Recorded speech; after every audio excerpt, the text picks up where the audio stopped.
Hey Bowtie Nation, Joseph Hogue here, working through a hell of a cold, so voice is going to be a little more nasally than usual, but thank you for being here for your weekly stock market update, 9 a.m. Eastern every Monday morning with the stocks to watch, the stock market news you need to see. And Nation, you know we love us some Schwab Dividend Equity ETF, the SCHD here on the channel, those quality companies putting cash in your pocket. But I've noticed the Fidelity High Dividend ETF, the FDVV, has been appearing in a lot of comments lately. Now, of course, everything labeled high dividend must be a sure thing, so I decided to look into it and realized it is not a dividend ETF, at least not in the way most investors think.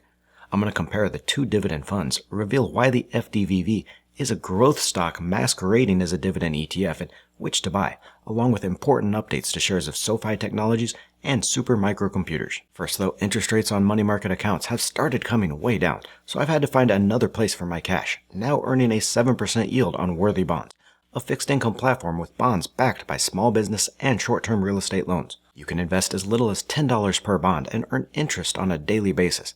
Best of all, you can withdraw all or some of your money anytime with no fees or penalties. Worthy even has a roundup feature that lets you invest your spare change on purchases into bonds, automatically building your portfolio. I'll leave a link below for more information. Use the link and you're going to get an exclusive deal I worked out for all you out there in the Bowtie Nation. Buy 5 bonds and get 1 free. Invest just $50 and get $10 free. That is a 20% return on top of the 7% interest rate. So look for that link below or scan the QR code here. Back to our main topic, and again, you know we've got all the love in the world for the Schwab Dividend ETF, the SCHD, on the channel. It's not a super high dividend yield at just 3.5%, but it is hard to beat for quality companies, holding 99 of the bellwether US stocks you can count on, like Chevron, Home Depot, Coca-Cola, and Pepsi. Even as I've published videos over the last 2 weeks showing how to beat the SCHD, I still think the dividend fund is a great pick for those that want a stress-free yield. But now I've noticed an upstart dividend fund getting a lot of attention, with comments rolling in on the Fidelity High Dividend ETF, the FDVV. Launched in 2016, it's not exactly an upstart, but has never gotten this kind of attention until now. For example, the SCHD Dividend ETF is the second most popular dividend fund with $64 billion in assets, second only to Vanguard's Dividend Appreciation ETF, the VIG, with its $87 billion in assets. By comparison, you have to go all the way down to the 22nd fund by assets at just $3.8 billion to find the FDVV, and that's only after a giant increase in assets over the last year. But it's easy to see why here. Along with its 2.8% dividend yield, the FDVV ETF has produced a 35% return over the last year and has doubled in price since its inception. While that dividend is lower than the 3.5% you get on the SCHD, that return has beaten the Schwab fund, which is only up 24% over the last year. So is it time to start shifting assets from that SCHD into Fidelity's FDVV? Is there a new investor favorite for dividend ETFs? I decided to dig into the Fidelity fund, and what I found surprised and really worried me. In fact, I think investors are getting tricked into this fund. Now, before I get a friendly letter from Fidelity's lawyers or comments from Fidelity diehard investors, there are some great stocks in this FDVV, some very investable names. I say investors are getting tricked into the fund because it doesn't appear to be what investors think it is, what Fidelity says it is. And that's because all you have to do is look at the name, Fidelity High Dividend ETF. The fund's stated strategy is to invest most of its assets in stocks found in the Fidelity High Dividend Index, and this is normal. ETF providers create these tracking indexes, but don't have to disclose exactly how they're managed, which protects any proprietary methods. But at a dividend yield of just 2.8%, certainly doesn't seem like a high dividend fund. Of course, you're not paying the bills on SCHD's 3.5% yield either, and even the overall market, the S&P 500 index, only pays a 1.2% dividend. When I hear high dividend though, I'm thinking 4% and higher, and none of these qualify. But then any ETF that produces a 35% return in a year is going to attract investors, especially dividend investors, with the promise of that high yield plus those kinds of returns. It's when we dig deeper into these stocks held that start to wonder if this fund is all it's telling investors. We can go to the FDVV page here on Fidelity and see all the stocks held. It's a fund of 110 stocks plus 4 short positions. You can click through to see all the stocks held by weighting, but just this top 10 includes Apple, Nvidia, Microsoft, Procter & Gamble, Broadcom, Exxon, Philip Morris, NextEra Energy, and GE Aerospace. And it's here, as the bard says, therein lies the rub. These might be some solid stock picks, but you'd have to be on one hell of a trip to think these are high dividend stocks. Shares of Apple pay less than 0.5% yield. Nvidia just started paying a dividend, a ginormous 1 penny dividend every 3 months for a 0.03% yield.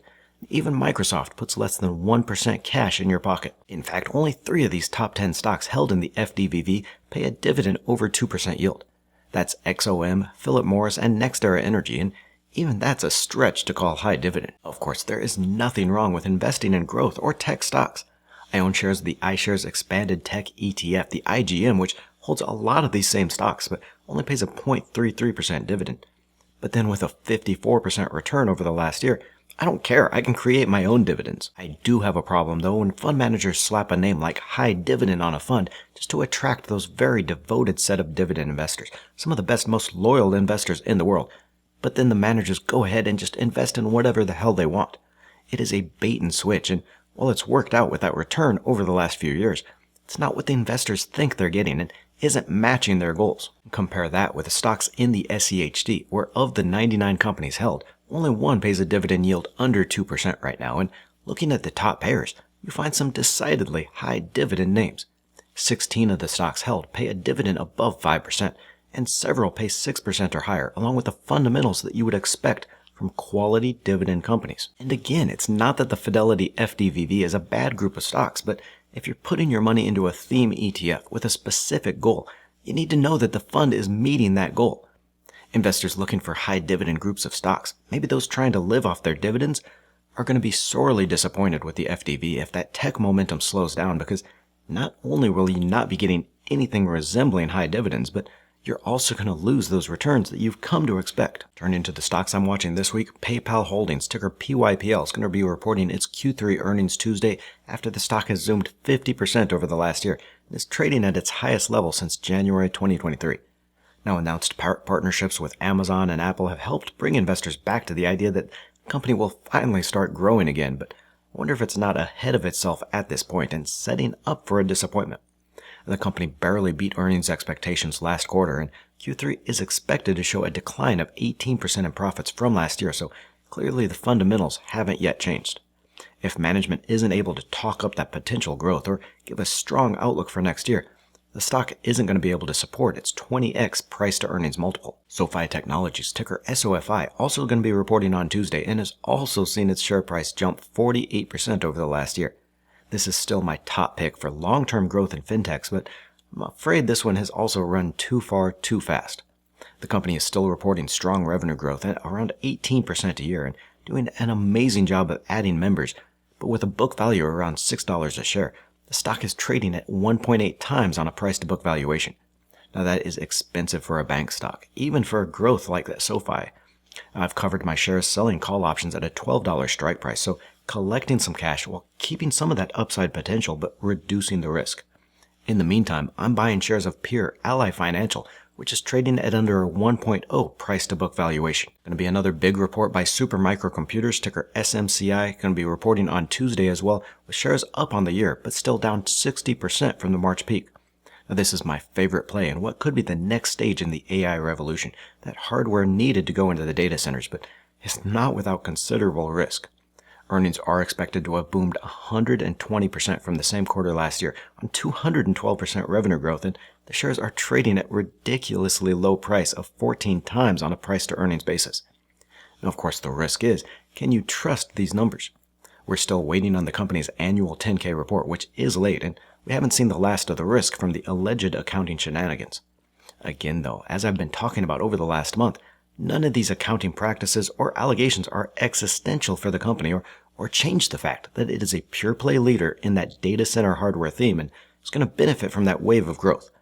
It's one of my largest holdings, and I'm going to pick up more shares on any big headline-related dips. Showing you that bigger picture here with the Sector Spiders Sector Tracker. Just one of the 11 stock sectors closed higher last week, and even that strength in consumer discretionary was misleading. It was only through Tesla, which is 15% of the discretionary sector, and its 22% boom during the week that pushed the group into positive territory. Without Tesla, the consumer discretionary stock group would have finished down 2.5%, to join the rest of the sectors lower. It was interesting, though, that energy stocks closed lower despite the price of oil rising and really showing some stability through the week. I think there is great value here in this sector, and geopolitical risks are likely to keep the price of oil high enough to to add some tremendous cash flow to these energy stocks. Looking at a longer term trend here, the consumer staples sector has lagged the market this year with a 12% return versus that 21% bull market for S&P index companies.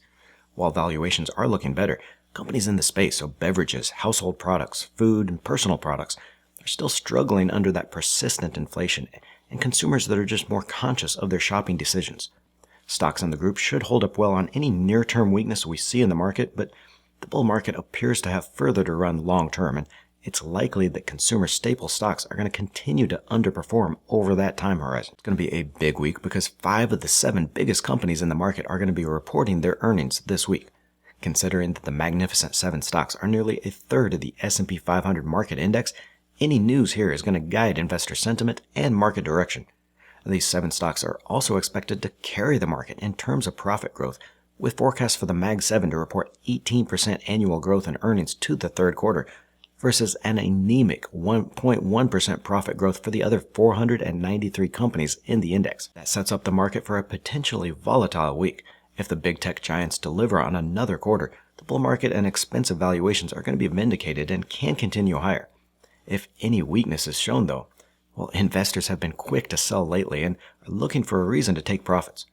Apple, reporting along with Amazon on Thursday, has already displayed some weakness over the last few quarters, so might not be much there to surprise, but it's Amazon, Microsoft, and Meta on Wednesday, and then Alphabet on Tuesday that have been keeping that growth theme alive and are at risk of disappointing the market. Get your free bond and earn 7% on the Worthy platform with the exclusive invite link in the description below, or click on the video to the right for my Frankenstein's Monster SCHD, the 15 best dividend stocks in that ETF. Don't forget to join the Let's Talk Money community by tapping that subscribe button and clicking the bell notification.